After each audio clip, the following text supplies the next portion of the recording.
గోల్కొండ నజర్ బోనం గురించి మొత్తం తెలుసుకునే ప్రయత్నం చేద్దాం. ఇప్పుడు అన్నగారు మనతో ఉన్నారు. ఆయన శివ పోతురాజు తలవార్ శివ మనతో ఉన్నాడు. అన్నని అడిగి వీళ్ళు నుంచి మొత్తం స్టార్ట్ అవుతుంది. ఇక్కడ నుంచి స్టార్ట్ అయినాక బోనాలే హైదరాబాద్ ఆషాఢ బోనాలు మొత్తం స్టార్ట్ అవుతాయి.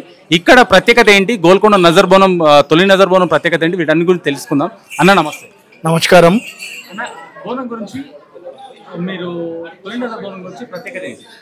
తొలి నజర్ బోనం అన్నా సర్కారు బోనం అన్నా ఆనవాతిగా ఈ ఒక 900 సంవత్సరాల నుంచి అమ్మవారికి ఆషాఢ మాసం గోల్కొండ ఎల్లమ్మ మాంకాలమ్మ దేవాలయాలకు సమర్పించేది మా బంజారీ దర్వాజా నుంచే వెళ్తుంది.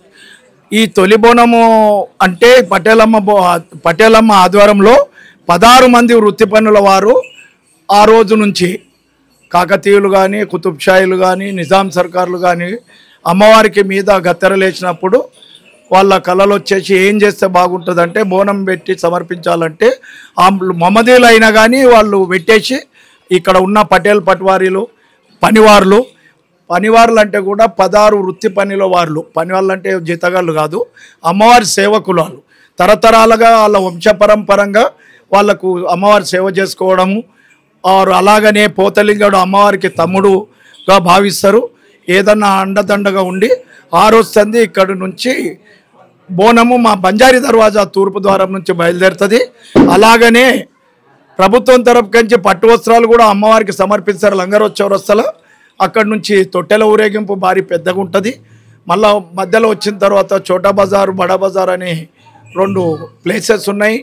అక్కడ అమ్మవార్ల విగ్రహాలు ఊరేగింపు విగ్రహాలను అక్కడ భద్రపరుస్తారు. వాళ్ళ ఇళ్ళ రోజు పూజ విధానం. అక్కడి నుంచి ఈరోజు తొట్టెలతో సహా విగ్రహాల ఊరేగింపు ప్రారంభమవుతుంది. బంజారీ దర్వాజా నుంచి ఈ పనివృత్తి వారుల ఆధ్వర్యంలో పటేలమ్మ ఆధ్వర్యంలో ఇక్కడి నుంచి బోనం బయలుదేరుతుంది. కాకపోతే ఆ రోజు నుంచి ఈ రోజు వరకు రాను జనాలు చాలా అభివృద్ధి చెంది అమ్మవారిని ఘనంగా కొలుచుకోవాలన్న ఉద్దేశంతో మంచి ఆటపాటలతోని ఈ నాగదేవత దేవాలయం బంజారీ దర్వాజా నుంచి తొలి బోనము సర్కారు బోనం ప్రారంభమైన నుంచి తల్వార్ శివ అనే పోతురాజు గారు కూడా ఇక్కడికి వస్తారు.